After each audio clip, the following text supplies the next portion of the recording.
Hey, what's up, you guys? It's your girl CHISALA. My eyebrows itching, but I have to keep a straight face. And Shane Dawson just entered the chat. Welcome to my YouTube channel. Running through these checks like the ones on my shoes.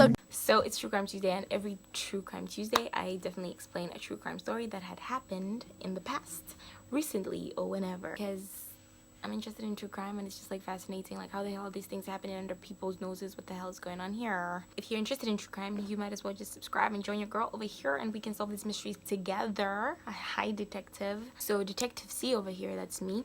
I went to the internet, as everybody does, and I was like, I've like heard of like murderers and whatever, and they solve these cases because like, nigga, you're not that smart.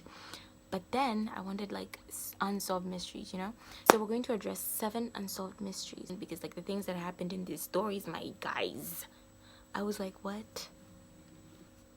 I'm so sorry for my extra actions. Sometimes I just feel like I should be extra. I'm sorry. Let's start with the true crime. So the first true crime happened right here in Mazarasha. Dietlov. This is how Russians would say it. So now the Dietlov pass incident.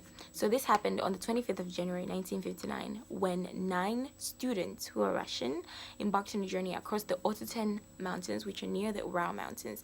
Now these students were going for a ski resort. You know how it is in Russia, it's cold, you just want to ski. So these 9 students were due to be at the resort like 8 days prior, but then when they noticed that after 8 days they hadn't arrived, they were like, wait a minute, this is fishy. So they sought out a search party to find the kids. So after searching for these missing mountaineers, finally, but unfortunately, on the 25th of February, they had found mountains that had been pitched on the Mountain of the Dead. It's called Kolatsiako or something. Anyway, that's in an ancient Serbian language. It means Mountain of the Dead. So when they found these tents, they went inside and realized that the inside parts of the tents had been ripped apart, suggesting that these people had actually tried to escape from inside the tent.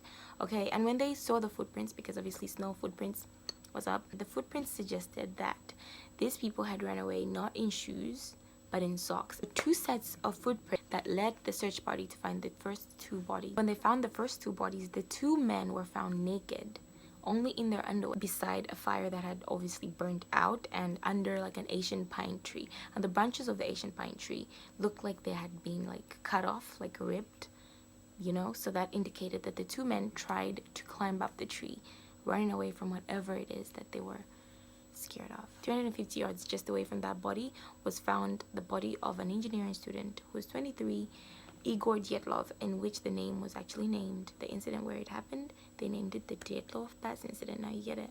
Dietlov, 3 more bodies were found under 4 inches of snow, and then after that, 200 yards from those bodies were found 2 bodies also that were 2 feet away from each other in a straight line. That suggested that they must have been crawling towards one another, towards the tent, for safety. Months after the initial search had begun, the rest of the bodies were found under 15 inches of snow, and 15 feet of snow, sorry, and they had like succumbed to this cold. When they were doing the postmortem of these bodies, they found so many anomalies, and they were like, this is not normal. Basically, some of the bodies were found fully clothed, the others were found part naked, some of them were like naked completely, and then one serious case of a woman who had a missing tongue and missing eyes. This woman was Ludmila Dubinina. And another weird thing was that some of these bodies, like they had wounds internally but not externally, and it's very, unless you are crushed or something, it's very hard to have internal wounds and not external wounds. It's very unusual. Of course, people came up with so many serious theories concerning all these things that happened on the Mountain of the Dead that night. Like, was it like a Russian military test program? Were they aliens? Was it the Yeti? Like, all these were theories that people came up with because they were like, this doesn't make any sense. Unfortunately, none of these theories can like really add up like what might have happened on the Dietlov Pass incident. So it still remains an unsolved mystery. So the second unsolved mystery is Bela in the Witch Elm. On April 18th, 1943, 4 boys went poaching in the Hagley Woods. And so they found a witch elm, which is a tree they thought that would make a great place for their bird hunting. 15-year-old Bob Farmer climbed up, and he wanted to like set the net and everything, but then he discovered a grisly mystery. So what he found inside the tree was skeletons of a woman. They suggested it was a woman because she had hair, like patches of the skull that was left had hairs on it. the whole skeleton was whole and intact except for a hand that was missing. And so the kids, obviously, you would be frightened if you saw this, right? So they swore a pact of silence, and then they went to their merry ways separately. Not merry, obviously, they were probably very traumatized. So they went away separately. Then one of the kids was very scared, the youngest, who reported this to his dad, and the dad told the police. When the police went to investigate, they found the body right there and the missing arm and everything, and they identified the body might have belonged to a woman from 35 to 40 years old. And the evidence that they found suggested that she was killed ritualistically, and she had been there for at least 18 months. However, though, they did not know who the body belonged to, what it was doing there, who put it there. These were just theories that it was a ritualistic killing. So the mystery was never solved, and the locals in the area, they named this person that was found there Bela. So there was so much graffiti everywhere in the city saying who put Bela in the Witch Elm. And up to date, the mystery still remains. No one knows who Bela is. No one knows who killed her. So the Pollock twins, in 1957, Joanna and Jacqueline, the Pollock twins, were tragically killed with their friend in a road accident on their way to church in Northumberland, England. So Joanna and Florence, their parents, were really grieved by this news. I mean, won't be grieved. And then so they prayed for like daughters again. They were like, we want daughters, please. So their prayer was answered, and they got daughters, Jennifer and Jillian. So weirdly enough and surprising enough for the parents, Jennifer had birthmarks at the exact same places as Jacqueline had, like the twin that died. So it was like, it's a bit crazy, you know? You're like, oh, this is not right, but it's already weird that you have birthmarks everywhere, same as your dead sister. The twins also started asking for toys that like the other twins used to play with, for example, toys they've never seen before, toys the parents have never mentioned. The twins would also talk about going to school, the same school that Jacqueline and Joanna had gone to. They would be like, we've been to that school. They would have memories of playing at the playground at them. So the parents were like, hell, what the hell? The case was studied by Dr. Ian Stevenson, and he was like, this is crazy. He's a psychologist, so he's like, this is crazy. But then when the daughters, Jillian and Jennifer, turned 5, all the memories disappeared, and then they didn't have any memories of anything weird. Like, they just went on to live their normal lives, so everything's good. People believe that they were reincarnates of the other sisters. Case number 4, the Dutch SS Ourang Medan. I'm trying so hard to be dramatic here. Please help.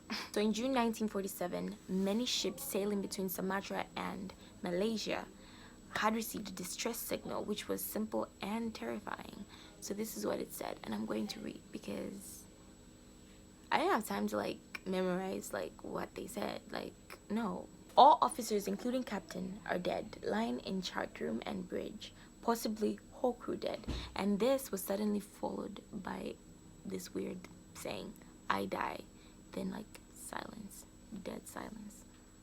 This distress call was picked up by 2 American ships, 1 British and 1 Dutch ship, and they believed that the signal was coming from a Dutch freighter called the SS Ourang Medan, hence the name of the mystery. So the American ship was first to arrive at the scene, and what awaited them is crazy. Well, the decks of the vessels, you know, of a ship, they were littered with corpse, and their eyes were all open. They had like a very scared face, and their arms were like held out like as if trying to avoid. This ship obviously tried to like tow the deck back to the shore, but then as they were doing this, they noticed that there's smoke coming out from the lower decks of the SS Ourang Medan. So they were like, what the hell?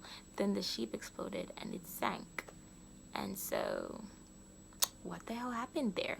They couldn't even do like proper investigation because it sank. Number 5, the wow signal.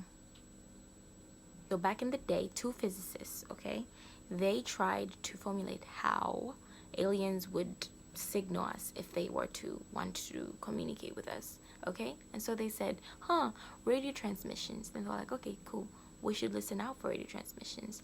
And 18 years later, these 2 physicists, Philip Morrison and his name Giuseppe Cocconi, he's probably Italian, predictions came true. Like, they received a signal. So Jerry Ehrman, a volunteer for the Ohio State University at the Big Ear, which is search for extraterrestrial intelligence. Anyway, so one day, Jerry's measurements spiked on the 15th of August 1977. Something actually happened. You know, imagine sitting there for 10 years, nothing happens, but you still get paid, but nothing happens. Then finally, this transmission was long and it was loud. It lasted for 72 seconds. That's long enough for extraterrestrial connection. We don't need anything further than that. So it lasted for 72 seconds, and it was coming from the Sagittarius constellation, from the star Tau Sagittari. What's up, my Sags? Get this. It was 120 light years away. Guys, I don't know about you, but that sounds pretty old. That sounds ancient. Like 120 light years? That sounds far. We have such technology to listen 120 light years away from here, and we still can download food. Pick it up, human race, pick it up. This one is not even scary at all. So what this guy did was he heard the signal, and then like on the transcription, like they obviously transcribed it on a paper, he wrote wow, and so it's called the wow signal, and then it has never been heard again. Therefore, we do not know about its real origins, or will we ever know, because it hasn't been, the aliens don't want to communicate with us anymore. Number 6, Frederick Valentich. It was the night of October 21st, 1978, when Frederick Valentich, let's just call him Frederick, when Frederick left Melbourne for the Kings Island for a 125-mile training course to the Kings Island. So he left at night. Why? First of all, and he was flying on a single engine Cessna, whatever that is, those people that know planes. While flying, obviously at night alone, bad idea, my goodness. So while flying alone, he contacted the radio control station. He was like, yo, is there something else flying above me or around me? And they were like, no, we can see on the, you know, that scanning thing, there is nothing flying close to you. So then it's like, oh no, but like I feel like there's something. They're like, no, we've confirmed it, trust me, there is nothing. 7 minutes later, after that call, Frederick was never seen or heard of again. Obviously this guy was afraid and scared for his life. He kept on talking to these people at the control station like, guys, are you sure like there is nothing? He described this thing to be cigar shaped, long and shiny. It had 4 lights and a green light, and he was like, I can see it flying towards me, guys. Are you sure you cannot see it? They're like, no, we cannot see it. And imagine, the fear in your heart, just like realizing like they can't see it. It's only you. Interestingly, relating to this thing that had happened to Frederick, there were so many sightings of UFOs around the Kings Island that day, that night. So yeah, we have speculations that the aliens might have abducted him. And the last words that Frederick had actually said to the controllers back that side were, it is not an aircraft. And then the line went flat, and Frederick knew the Cessna were never seen ever again. And so the mystery still stands. Where they were, they abducted. Is alien abduction real? Please comment below, because like I kind of think it's real. So please comment below what you think about alien abduction. Number 7, the man who vanished in thin air. I wish I had an edit to like make me vanish, but just pretend, use your imagination. So author and war hero Ambrose Bierce is more famous for his disappearance than his books. My phone just told me it's on 10%. And I'm using it to record. This sucks. So in 1913, this Ambrose person had told his friends that he was going to Mexico. He did not disclose the reason why he was going to Mexico, but then he just disappeared off the face of the earth. The weird thing about this was that he was actually searching about vanished people, like disappeared people that were never seen, like the case of Charles Ashmore. So it's like people were like, how the hell? You know? So you might be wondering, Charles Ashmore, what? So this story goes back to the 1800s, the 1878 to be exact. So Ashley, why do I keep calling him Ashley? James Ashmore went from his farmhouse, family farmhouse. He wanted to go get water, to fetch some fresh water. You know how they used to do in the olden days. You have to go fetch your own water. You don't buy border service. Like, this does not happen here. Anyway, so he went to get water, and then he never returned home. So the family was like, wait a minute, he just went to get water. What the hell? So they went to search for him, and so snow had just fallen, right? And so you know how it is with snow. When you make a footstep, it's made. Like when you step on it, you make a footstep. So they searched for his footsteps, and they followed them until they disappeared completely. Like, you just see footsteps. There's no tree, nothing. They disappear. Damn, that gave me chills just now. Let's go back to the Bierce guy. So the Bierce guy believed that he had this theory that people would fall into dimensional holes in which they would be trapped between life and death. Crazy, crazy, crazy, crazy. And so people think that maybe he prophesied his own fate and he had fallen into one of his dimensional holes, trapped between life and death. And yeah, his experience up to now remains a mystery. Like, where could he be? So guys, that was it for the video. Oh my goodness, this place just became creepier to live in. Like right now I'm just like, Holy Spirit, where art thou? And tell me which story amused you and which story do you have a theory to, like what might have happened. If you do, please comment below. This was the comment for last video. Thank you so much for everybody that commented and that watches my videos. I appreciate you guys so much, so much. I'm now hungry, like really hungry. Like what the hell? And my voice is gone. Where did it go? Another unsolved mystery. Okay guys, I'll see you later. I love you. God bless. Take care of yourselves. Don't go around doing weird things. Please stay close to people. I love you. Bye.